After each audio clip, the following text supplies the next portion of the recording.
Moi, je suis un gros lecteur. J'ai lu Les Hommes de bonne volonté de Jules Romain en 3 mois, etc.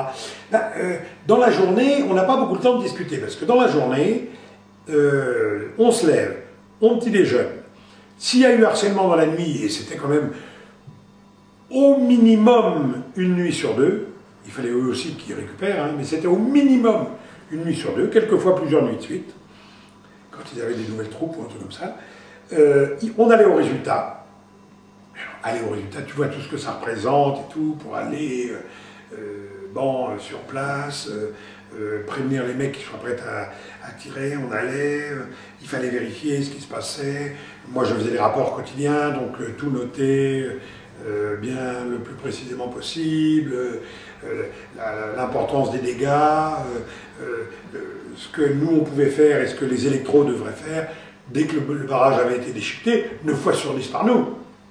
Évidemment, hein, on tirait. Quand on sentait que les mecs étaient très proches, on tirait dans le réseau même. Dans le réseau électrique, dans les barbelés. Donc tout noter et tout, revenir,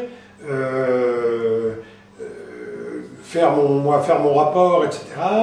Nettoyer les armes. Quand il y a des mitrailleuses à démonter et à nettoyer, c'est pas de la rigolade. Moi, j'ai jamais compris pourquoi on n'avait pas les harcèlements de jour. Il y en avait pas parce qu'ils savaient bien qu'on les verrait, mais ils devaient savoir aussi qu'on nettoyait les armes de jour. Nettoyer les mortiers et tout, avec là toutes les sécurités possibles et imaginables, réapprovisionner, c'est-à-dire retourner chercher les munitions, téléphoner au PC à la cale pour commander, on a eu harcèlement cette nuit, il faut nous livrer 4 caisses d'œufs, 3 caisses d'œufs, 5 caisses d'œufs, 10 caisses d'œufs, etc. On abandonne tout le truc. Puis voilà, quoi, on avait ça à faire, faire des siestes, dormir un petit peu, en tournant, etc. Bon. Se nettoyer autant qu'on pouvait. Jamais de discussion politique, là aussi on va appeler ça. Jamais. Jamais. Alors, jamais entre les hommes. Moi j'en ai eu avec Léonie, qui était communiste. Je lui ai toujours demandé pourquoi il n'était pas parti. Je lui ai dit pourquoi tu n'as pas pris le maquis? T'es corse, merde.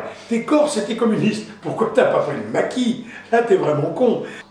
Parce que, oui, autre information, on ne savait pas ce qui se passe. Pas de journaux, rien du tout. Radio, les transistors en 60, tu imagines ce qu'on a. C'était merdique, on ne savait pas ce qui se passait. Pas de journaux, pas d'informations, rien. Donc, quand un nouveau mec arrivait, il se disait « Ah ben oui, il y a eu... » Mais on ne savait rien,